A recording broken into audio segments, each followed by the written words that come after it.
Welcome to কুরুমবেরা fort. খুবই সুন্দর এই ফোর্ট, যেটা বেলদা থেকে প্রায় 20 কিলোমিটার দূরে লোকেটেড।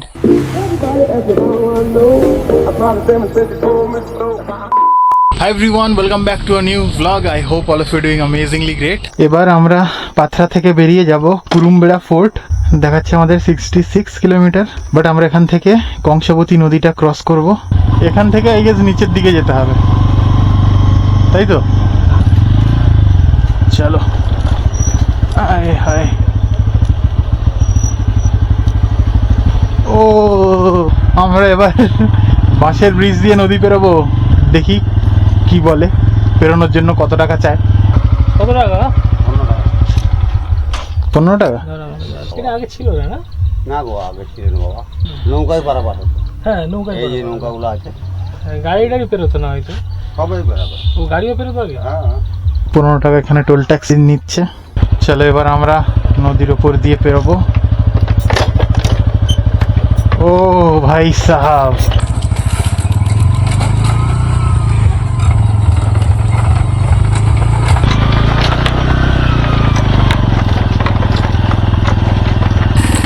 এক্সপিরিয়েন্স। এবার নদীর উপর দিয়ে যাচ্ছি।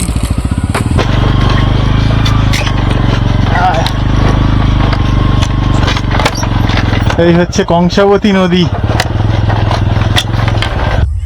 নদীর মাঝখানে দাঁড়িয়ে আছি। এখানে জল কিন্তু খুব পরিষ্কার। এখানে অনেক মাছ আছে, এখানে অনেক ছোট ছোট মাছ আছে, বুঝলি? ক্যামেরায় দেখা যাবে কি? বাঁশের ব্রিজেতে নদীর মাঝখানে আলাদাই। উপরে পাখি উড়ছে আকাশে। এখনো অনেকটাই যেতে হবে। বসে পড়বি নাকি? চ তুই। তো এখানে পানা গাছ হয়ে রয়েছে, এখানে ঘাস টাইপের কিছু হয়ে রয়েছে নদীর নিচেতে। আর আলাদাই গরমও যেরকম, এক্সপিরিয়েন্সও সেই রকম।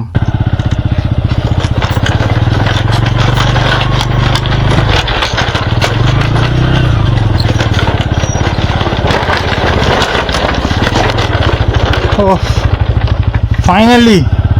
ফাইনালি আমরা নদী পেরিয়ে মেনল্যান্ডে এলাম। আবার জঙ্গল, ভাই সাহাব, ফরেস্টের মধ্যে দিয়ে যাচ্ছি। কি অবস্থা! 66 থেকে 58 হয়ে গেল, 6 কিলোমিটার রাস্তা কমে গেল। এবার কোন দিকে রে? ডান দিকে। 1 ঘন্টা 9 মিনিট বলছে কুরুমবেরা ফোর্ট। চলো এবার হাইওয়ের কাছাকাছি চলে এসেছি।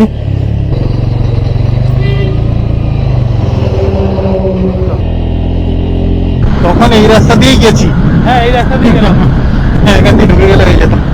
খড়গপুরে ঢুকবে না, খড়গপুরে আগে থেকেই সামনে থেকে বাগিক নিয়ে নেবো। মোটামুটি 12:30টায় পৌঁছে যাবো। তার আগে কিছু খেতে হবে, আর কোনো ভালো ধাবা দেখতে পাচ্ছি না। ব্রেকফাস্টও হয়নি, এবার লাঞ্চের টাইমও হয়ে গেছে, এবার খাওয়ার দোকান খুঁজে পাচ্ছি না কিছু। আমি হালকা করে খেয়ে নি। সবুজ সাথী রেস্টুরেন্ট এসেছি।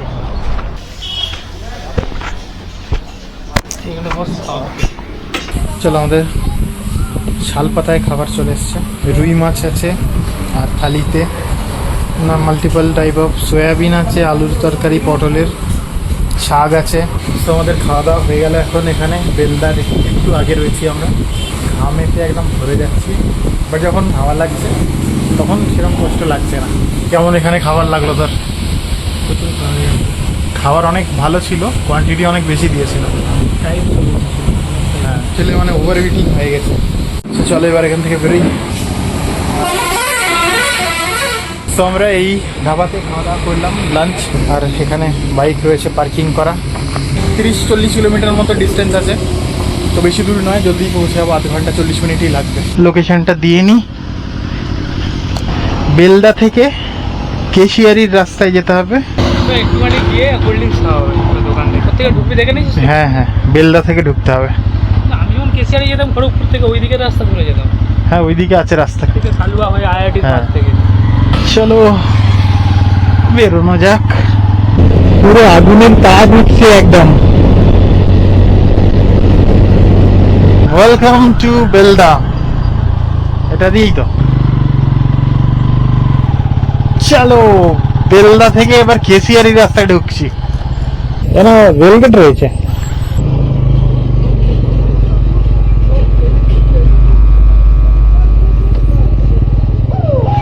ও কি টাইমিং! এটা তো তোর ওই সাউথ ইস্টার্নের লাইনটা, কটক বিশাখাপট্টনম গেছে। স্টেট হাইওয়ে 5-এ দাঁড়িয়ে রয়েছি। 77 কিলোমিটার ঝাড়গ্রাম, কেশিয়ারি 12 কিলোমিটার, মেদিনীপুর 54, ফাঁকা রাস্তা, গরমের তাপ। চলো এগিয়ে যাওয়া যাক। কেশিয়ারি থেকে আমরা ভিতরের দিকে এখন যাচ্ছি, আর 1 কিলোমিটার দূরে লোকেটেড এটা, ডান দিকে না। চলে এসেছি আমরা কুরুমবেড়া ফোর্ট। দারুণ!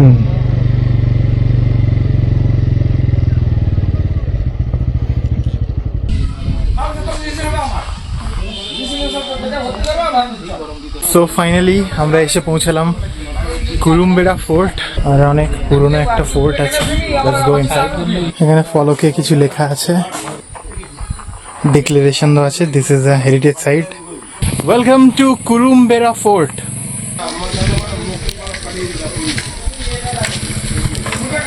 বাহ, দারুণ জায়গা।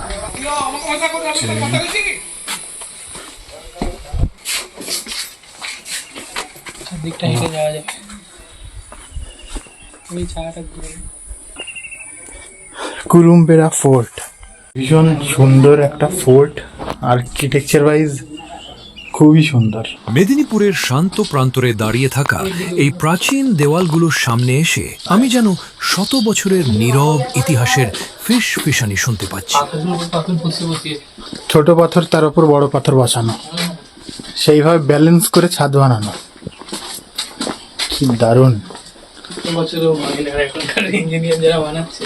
ওড়িশার গজপতি রাজাদের আমলে তৈরি কুরুমবেড়া দুর্গের এই অনন্য স্থাপত্য প্রাঙ্গণ দেখে আমি সত্যিই মুগ্ধ। সুন্দর জায়গা। আমার চারপাশে পাথরের গায়ে খোদাই করা অসাধারণ কারুকার্য এবং উড়িষ্যা ও মুঘল স্থাপত্য শৈলীর মেলবন্ধন যেন এক জাদুকরী পরিবেশ তৈরি করেছে। প্রায় 700-800 বছর আগে তৈরি এটা। ফোর্টের অনেকটা অংশ, মানে ম্যাক্সিমামই রয়েছে, বাট অনেকটাই ভেঙে পড়েছে। দিকটা ভেঙে গেছে কিছু।